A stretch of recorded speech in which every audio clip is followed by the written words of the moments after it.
tal? ¿Cómo les va, hermanos? Que el Señor los bendiga. Hoy vamos a concluir con la segunda parte de un mensaje que comenzamos la semana pasada en el capítulo 13 del libro a los Romanos. Capítulo 13 del libro a los Romanos, estamos compartiendo los versículos del 11 al 14. Y hemos visto dos versículos, el 11 y el 12. O sea que hoy vamos a continuar hasta el 14 y vimos en primer lugar, en el versículo 11, que estamos más cerca del tiempo de que el Señor venga. La salvación está más cerca ahora que cuando creímos. Entonces, leemos este pasaje de la palabra cuando dice que nos levantemos del sueño, porque nuestra salvación está más cerca. Y no puedo leerlo yo como algo que lo leo y ya está para... No, ni siquiera para saber qué es lo que dice, no. Yo tengo que leerlo con el propósito de que esta es la palabra de Dios. Y que si yo estoy leyendo esta palabra, es porque yo quiero saber qué es lo que Dios me quiere decir a través del pasaje. Y cuando yo leo que nuestra salvación está más cerca que cuando creímos, y que por tanto, justamente por eso, levántate del sueño, deja de dormir. Entonces tengo que tratar de ver y abrir los ojos a ver qué es lo que Dios me quiere decir con estas cosas. Entonces, vimos en el versículo 2 que dice, levántate, ¿no? Que nos tenemos que levantar del sueño, justamente porque nuestra salvación está más cerca ahora que cuando creímos.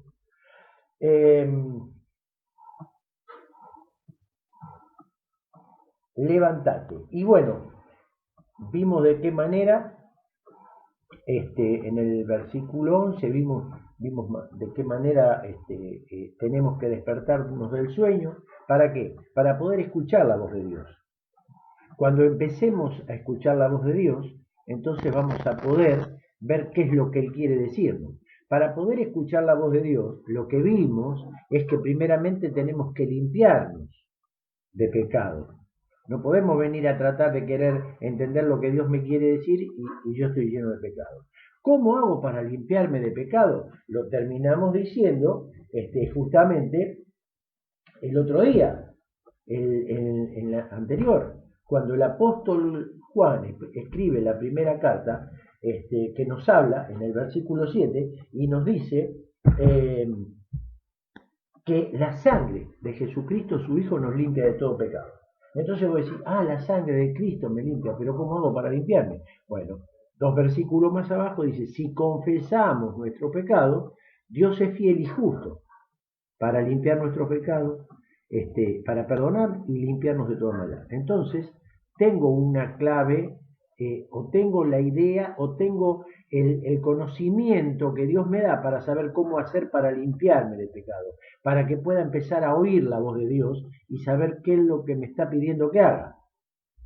Después vimos el versículo 12, donde dice, limpiate, desechemos pues, saquemos la basura, lo que nos sirve, lo feo, ¿no? Que nos limpiemos. ¿De qué nos tenemos que limpiar?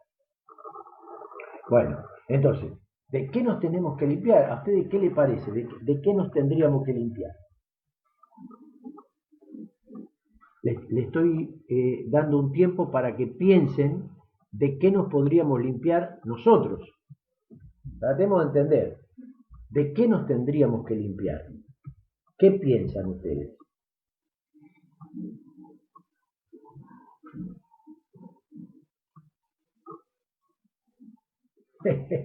Muy bien, de nuestro pecado nos tenemos que limpiar. ¿De qué otra cosa nosotros nos vamos a poder limpiar? Si vivimos constantemente pecando, de eso nos tenemos que limpiar. Habíamos terminado la segunda parte del versículo 12 con la conclusión de que el Señor, en el pasaje de San Juan 13, donde el Señor iba a lavar los pies de los discípulos, donde Pedro le dijo, Señor, vos a mí no me vas a lavar. Y el Señor le dijo, no, entonces no vas a tener parte conmigo. Ah, bueno, entonces lavame todo. No, no, necesitas lavarte los pies nada más. ¿Sí? ¿Por qué? Porque en ese tiempo caminaban en la calle con sandalias, se llenaban los pies con la transpiración, se llenaban los pies de tierra. Bueno, hoy vos me podés preguntar a mí, pero ¿dónde hay calle de tierra? Bueno, que quiero decir que acá en este barrio no hace mucho que hay muchas calles de tierra todavía. Y sandalias. Bueno, no, pero hemos llegado a la conclusión de que nosotros nos ensuciamos caminando, no con la tierra. No es esa la suciedad que el Señor nos dice de la que nos tenemos que limpiar. Nos ensuciamos con lo que escuchamos, nos ensuciamos con lo que miramos todos los días, con lo que decimos, con lo que pensamos. Constantemente nos estamos ensuciando.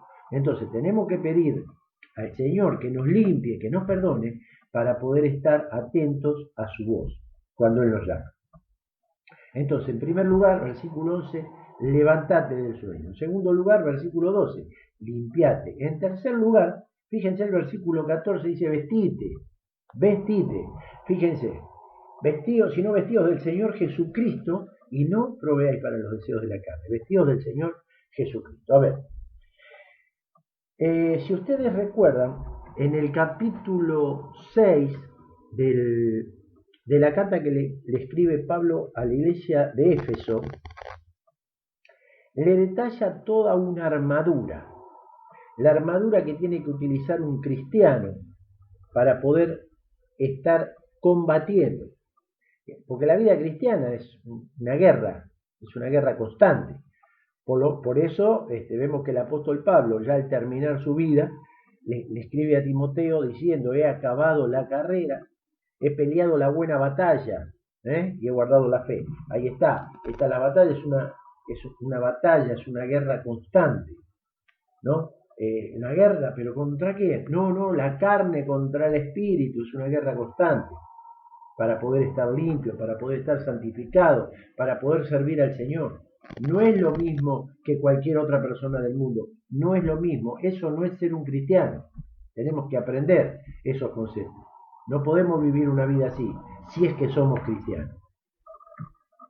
Entonces, nos habla de todo un armamento, ¿no? Y el apóstol Pablo empieza a detallar la armadura que tenía un soldado romano en ese momento, y empieza pieza por pieza, ceñido los lomos con la verdad, ¿no es cierto? Calzado los pies con el apresto del Evangelio, ¿no es cierto? Ponernos una coraza de justicia para guardar nuestro corazón, ¿no? El escudo de la fe para poder apagar los dardos del maligno, ¿no es cierto? Constantemente. Después habla de un yelmo, que era el casco, el yelmo de la salvación, que cuidemos nuestra mente de toda la basura que constantemente quiere entrar, ¿no es cierto? Y termina nombrando la espada, que es la palabra.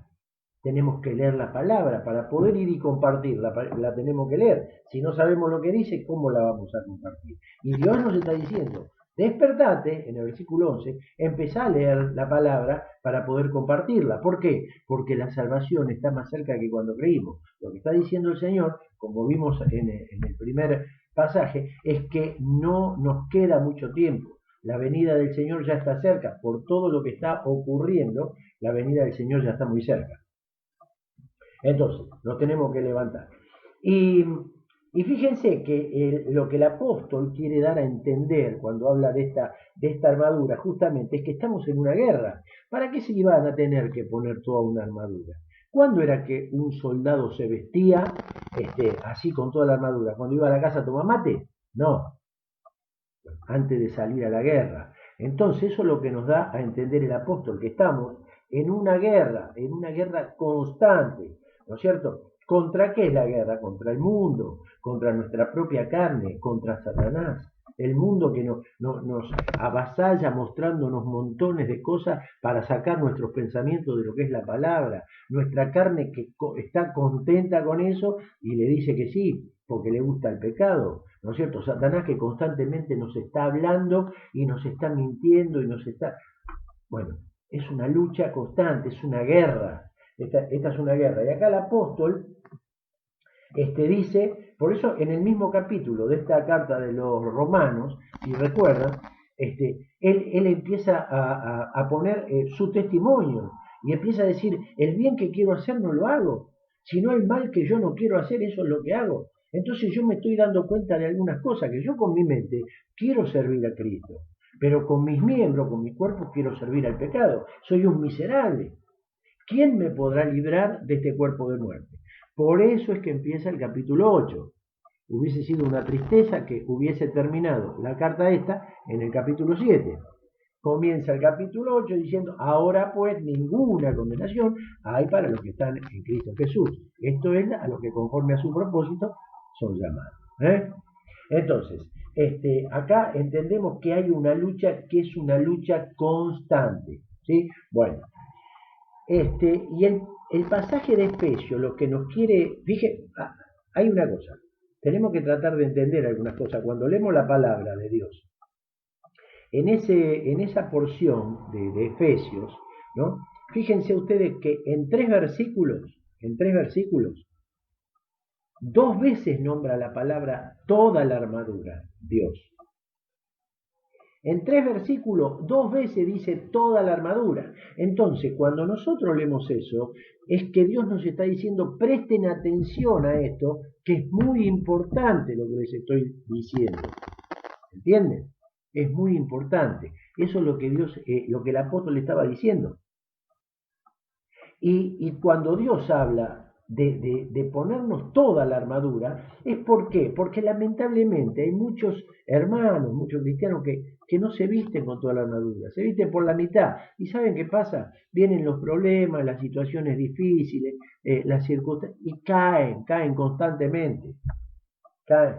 Y la idea del apóstol es que estemos completamente vestidos, ¿no? ¿Para qué? Para no caer y poder seguir adelante en la batalla. Entonces, imagínense ustedes, ¿no? En el día de hoy, dejemos la armadura, en el día de hoy, nos vestimos para salir a la guerra, nos ponemos un buen chaleco de Kevlar. ¿Saben qué es Kevlar? Bueno, es un tejido de hilo muy fino que es más duro que el acero, ¿sí? Ya no se usan más esa protección contra las balas que se usaba unos años, que uno tenía que hacer pesa para poder llevar esos chalecos, que eran con plomo y qué sé yo. No, ahora no. Hay unos chalecos de Kevlar que son muy livianitos, como una musculosa, donde uno se lo pone, y esa prueba de bala también, porque es un tejido que es muy grueso. O sea, el tejido es muy finito, pero es mucho más duro que el acero, el Kevlar. Entonces, imagínense ustedes con un buen chaleco de esos camperones que son térmicos, que van de acuerdo a la temperatura donde yo tenga que pelear. ¡Wow! ¿No? Uno dice, con un camperón de eso, listo, ¿no? Y en ese camperón tenemos de todo, tenemos montones de bolsillos internos, montones de bolsillos externos, donde podemos llevar todos los cargadores, ¿no es cierto?, de nuestra ametralladora, todos los cargadores de nuestra arma, tenemos portacuchillos para llevar, tenemos para colgar todas las granadas de mano que podemos llegar a utilizar, ¿no es cierto? Nos cerramos bien el chaleco, guardamos internamente cosas importantes que necesitamos, nos ponemos la ametralladora al hombro, nos ponemos un casco para proteger nuestra cabeza. En ese casco, de acuerdo al lugar, va el color, entonces es difícil de poder, porque se mezcla, ¿no? Si es un lugar con mucho verde o es un lugar sin verde, diferentes colores, ¿no? Pero es un casco que tiene una visión nocturna, ¿no? Donde usted se lo pone y pueden ver de noche perfectamente como si fuera de día. Y uno se pone así, se prepara para salir a la batalla. Pero imagínese que abajo vaya en Yor y Ojota a pelear la batalla. Díganme, ¿a dónde podemos llegar? Bueno, por eso recalca Dios, por eso recalca 2 veces en 3 versículos, toda la armadura, pónganse toda la armadura, para no caer, ¿no es cierto? Ustedes saben que la vez pasada había un programa en la televisión, bueno, ya hace unos años, no la vez pasada, un programa, una porquería de programa, era donde personas, ¿no es cierto?, querían parecerse a sus ídolos. Y para poder parecerse a sus ídolos, está bien, entraban en un concurso que era por $50.000, que era una cosa así. Pero fíjense, para querer parecerse a sus ídolos gastaban todo su tiempo, gastaban todo su dinero. ¿En qué? En hacerse operaciones, en hacerse cirugías, en hacerse cortes, en usar... Y claro, porque querían parecerse para entrar ahí. Y había muchos que eran parecidos a Elvis Presley, ¿no? Y usted miraba y no distinguía la diferencia, eran casi todos iguales, y todos cantaban igual, ¿no es cierto? Y todos hablaban igual, las mismas patillas, los mismos anteojos. Y uno decía, wow, habían dedicado mucho tiempo de su vida para poder parecerse ahí, para poder llegar ahí. Había otro grupito que lo imitaban a Michael Jackson y querían parecerse a Michael Jackson, a ver quién se parecía más. Y usaban la misma ropa, eran todos así delgaditos, usaban los gorros, tenían todos la misma operación en la nariz. Y usted se ponía a mirarlos a todos y no se daba cuenta la diferencia entre uno y otro. Y todos hacían el mismo pasito y todos se movían igual que él. Y yo pensando en esto decía, ¿no sería lo que tendríamos que hacer nosotros? Esto. No, por supuesto que no, el pasito de Michael Jackson, no, no estoy hablando de eso.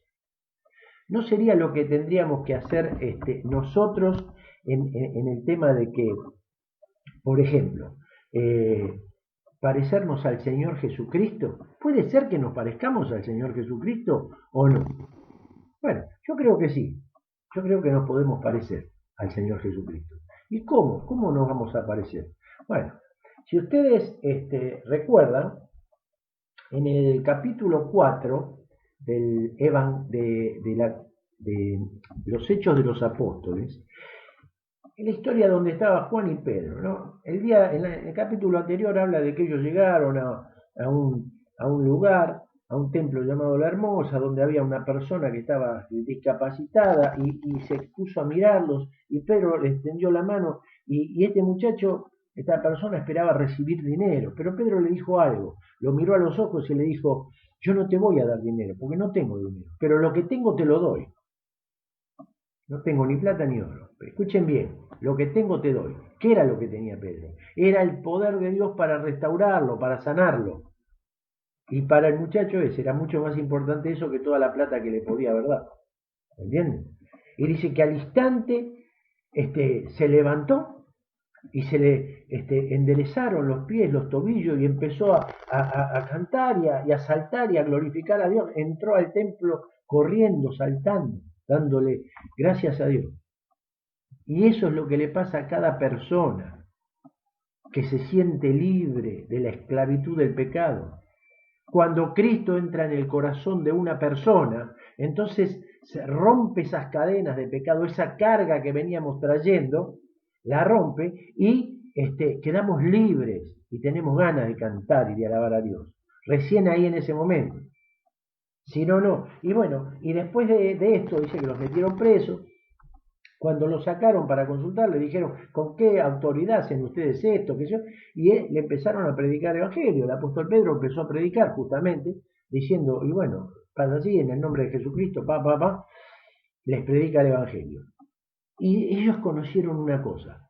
Escuchen bien porque en esto nos podemos parecer al Señor. ¿Sí? Ellos empezaron a hablar y la gente los conocía a ellos, que eran gente del vulgo, gente que no tenía estudio, no tenía conocimiento ni en las escrituras ni en nada, pero conocían una cosa, que habían estado con el Señor Jesucristo. Y dice que cuando los escuchaban hablar, se maravillaban de tal manera, ¿no?, que pudieron decir, con razón. Con razón, estos estuvieron con el Señor Jesucristo. Bueno, entonces nos podemos parecer, ¿no? Que cuando vayamos caminando por la calle la gente puede decir, mirá, ahí va Cristo, allá viene Cristo. Así que esto es lo que el apóstol Pablo le decía a los hermanos en Roma. Y esto es exactamente lo mismo que el Espíritu Santo nos está diciendo a nosotros en este momento, ahora que estás mirando este video. El Espíritu Santo te está hablando y te está diciendo exactamente lo mismo. Levantate, limpiate, vestite, Levantate del sueño para escuchar la voz de Dios. Limpiate de tu pecado para poder servir a Dios. Vestite del Señor Jesucristo. Y por último, míralo a él, ¿no? Es como el atleta que está corriendo una carrera, la carrera de 400 metros, y le falta poco para llegar a la meta. Justamente, y vemos que a nosotros estamos en la carrera y nos falta poco. Otra de las cosas que el apóstol dijo antes de morir a Timoteo fue esa: he corrido la buena carrera, no solamente he peleado la batalla, he corrido la buena carrera. Estamos en una carrera, ¿no es cierto? La carrera de la vida cristiana. Y nuestra meta está muy cerca, nuestra meta es el Señor Jesucristo, ¿no? Y llegando a la meta, uno no se puede dar vuelta. Ustedes, para mirar atrás, ¿por qué? Porque si uno está corriendo y se da vuelta para mirar para atrás, el que viene atrás no pasaría. Entonces, si recordamos en Hebreos, capítulo 12, justamente el escritor nos dice que estamos corriendo una carrera, ¿sí? El versículo 1. Y el versículo 2 nos dice que esta carrera tiene una meta. Puesto los ojos en Jesús, nos dice el versículo 2, que tenemos que correr la carrera y poner los ojos en nuestra meta, que es el Señor Jesucristo. Eso lo dijo el apóstol. Por tanto, prosigo a la meta, al llamamiento del Señor. El Señor me está llamando. Así que tenemos que poner los ojos en la meta. Y un corredor fija su vista en la meta y no piensa en otra cosa. Pone todo su pensamiento ahí. Pone sus ojos ahí. Pone todo su esfuerzo ahí, en la meta, para poder llegar y ganar la carrera. No le interesa ninguna otra cosa. Y la palabra nos pone en ese contexto, hermano. Estamos corriendo esta carrera y se está por terminar porque nuestra meta que es Cristo ya viene a buscar a su iglesia. Fija tus ojos en Cristo, cantábamos, tan lleno de gracia y amor. Y todo lo que puedas ver en este mundo, todo, sea lo que sea, por más lindo que sea, no va a tener ningún valor, porque todo eso queda acá. Y lo que hagamos para el Señor, sea poco o sea mucho, va a pertenecer para siempre, a perdurar eternamente lo que hagamos para Él. Entonces va a tener mucho más valor que todo lo que podamos ver acá. Y lo terrenal sin valor será a la luz del glorioso Señor. Muy bien. Levántate, limpiate, vestite, mirale. ¿No es lo que hacemos todos los días nosotros? A la mañana temprano, fíjense, escuchen bien. Nos levantamos a la mañana, ¿sí? Nos lavamos, nos vestimos, muy bien. Nos miramos, todos se miran al espejo antes de salir a la calle, nos miramos, ¿sí? Bueno, de eso se trata justamente la vida cristiana. Entonces, levantémonos del sueño, ¿sí? Y aprovechemos el tiempo, ¿Por qué? Porque nuestra salvación está mucho más cerca ahora que cuando creímos. Espero que el Señor les haya hablado. Espero que esto no haya sido solamente un ¡ay, qué lindo! No ese es el propósito de Dios. No, el propósito de Dios es que puedan abrir su corazón, abrir su mente y empezar a decir, bueno, Señor, acá vos me estás hablando. Ayúdame a que yo pueda obedecerte. Ese es el propósito de Dios. Que el Señor los bendiga.